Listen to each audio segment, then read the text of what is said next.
Bienvenidos, amigos míos. En este viaje de historias que siempre traigo conmigo, hoy tengo la continuación de las profecías de San Malaquías de las que empezamos a hablar.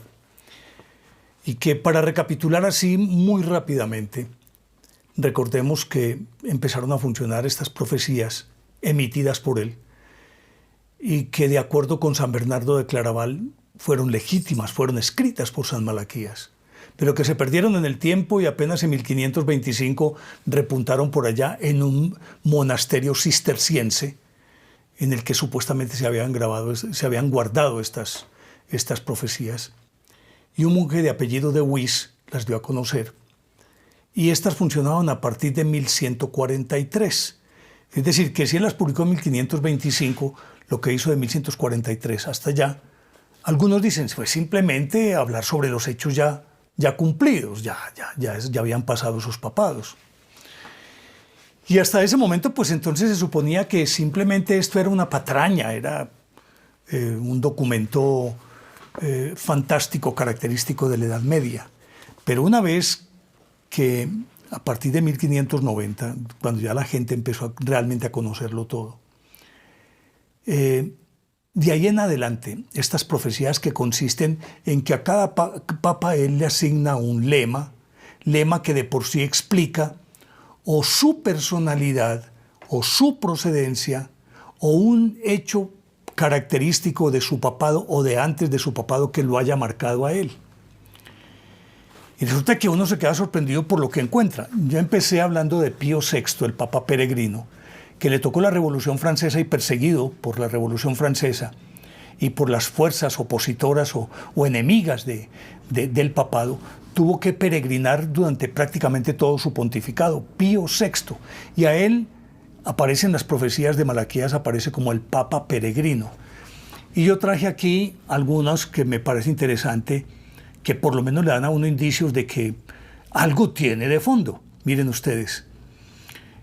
Al Papa Inocencio XII, que gobernó entre 1691 y 1700, le pone Malaquías como lema el rastrillo en el puerto. Y resulta que uno dice, bueno, ¿y esto qué le puede indicar a uno? Pues muy claro, más claro no se puede.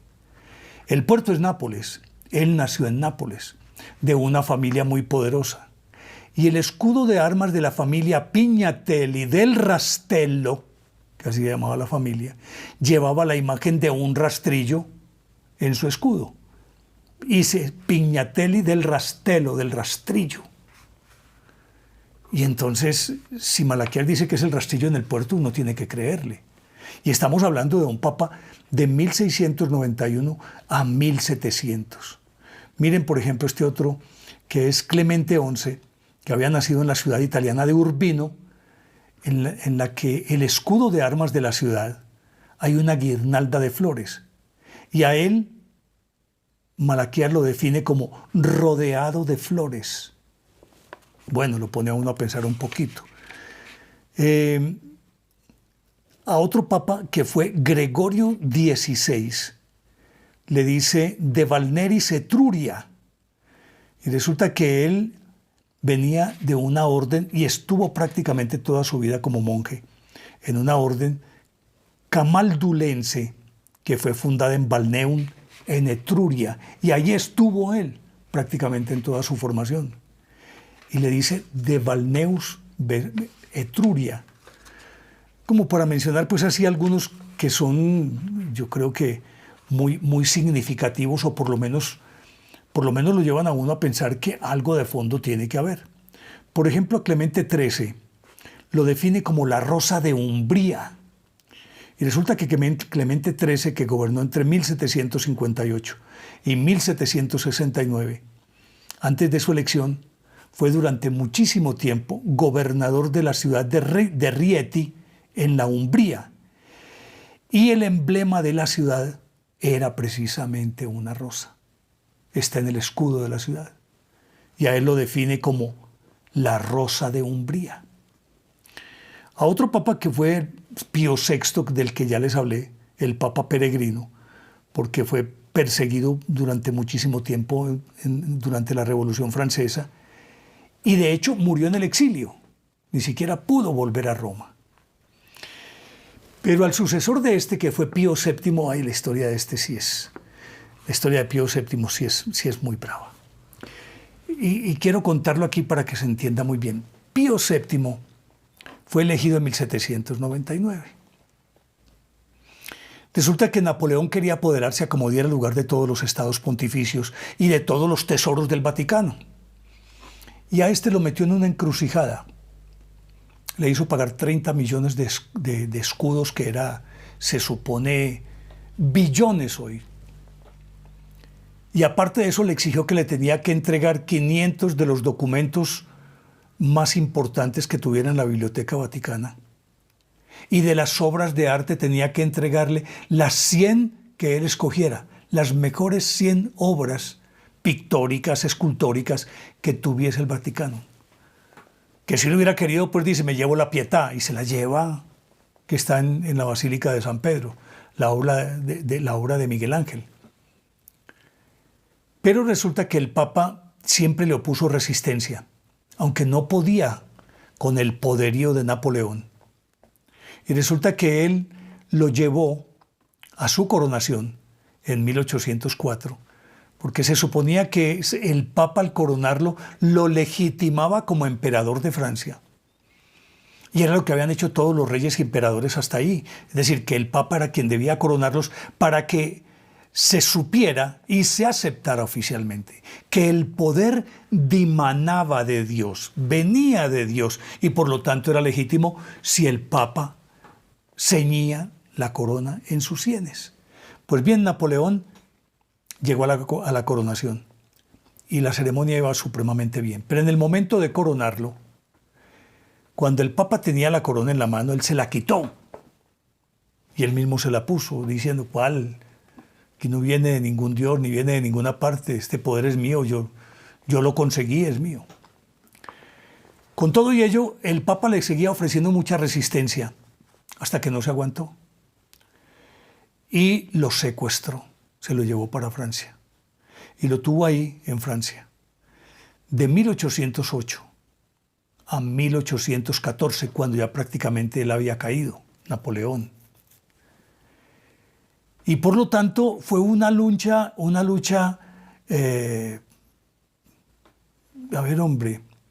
sin tregua entre los dos.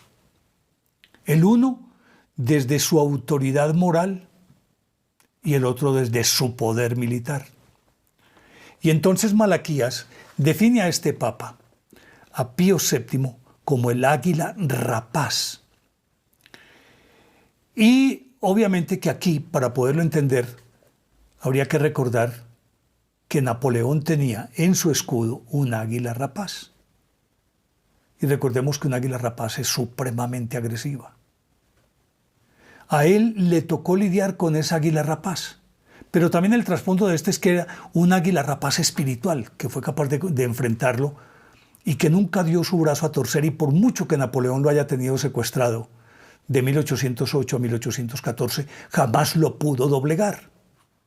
Y de ahí, pues, este lema que le adjudica a Pío VII, águila rapaz, creo que casa perfecto. Y así por el estilo, hay muchos otros, pues, que me haría muy dispendioso hablar de ellos. Pero, por ejemplo, en el siglo XIX, repito, esto es una cosa interesantísima por una razón. Si hasta el eje en la mitad del signo, o sea, hasta Sixto V en 1585, de ahí para atrás, son 112 papas que él escribió sus lemas. De ahí para atrás fueron 73, que ya prácticamente se hablaba de ellos como si fuera un hecho cumplido, y por lo tanto no tendría nada de profecía. Podría suponerse que era simplemente una patraña. Pero después de eso, y empiezan a aparecer estos, ya con Malaquías muerto en 1148, él murió el 2 de noviembre de 1148, de Wyss, que recogió sus documentos en 1525, los dio a conocer desde ahí. y que va hasta que 1585 en la mitad del eje, esos 73 de ahí para atrás, vaya y venga. Decíamos, es creíble y es entendible que se dé por descontado que simplemente se profetizó sobre hechos cumplidos. Por lo tanto, ahí no hay nada de profecía y es muy fácil acertar así. Pero después de la muerte de Malaquías, después de la muerte de Sixto V, cuando ya la profecía ha pasado ese meridiano, de ahí en adelante empiezan a aparecer estos nombres con unos lemas que uno dice, pero aquí tiene que haber algo de cierto, aquí tiene que haber algo. Y entonces, en el siglo XIX, hubo unos muy interesantes, entre los cuales aparece el de Pío IX, que Pío IX, él lo define como el Papa prisionero. Recordemos que Pío IX gobernó a la Iglesia, es el reinado más largo de toda la historia. Él gobernó a la Iglesia durante 32 años. Fíjese bien, 32 años. Se decía que él no podía rebasar la barrera de los 25 que supuestamente había gobernado Pedro, pues este se lo llevó en calle con 32 años y gobernó de 1846 a 1878. Hubo una característica y es que él, en ese momento hubo una guerra para quitarle los estados pontificios. De hecho, se los arrebataron cuando la reunificación italiana.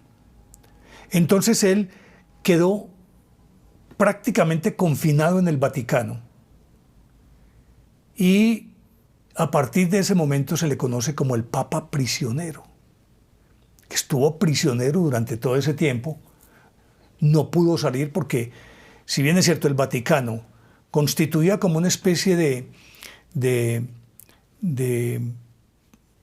territorio extraterritorial, que lo que significa que ahí no puede, es decir, que tiene soberanía sobre ese pequeño pedacito.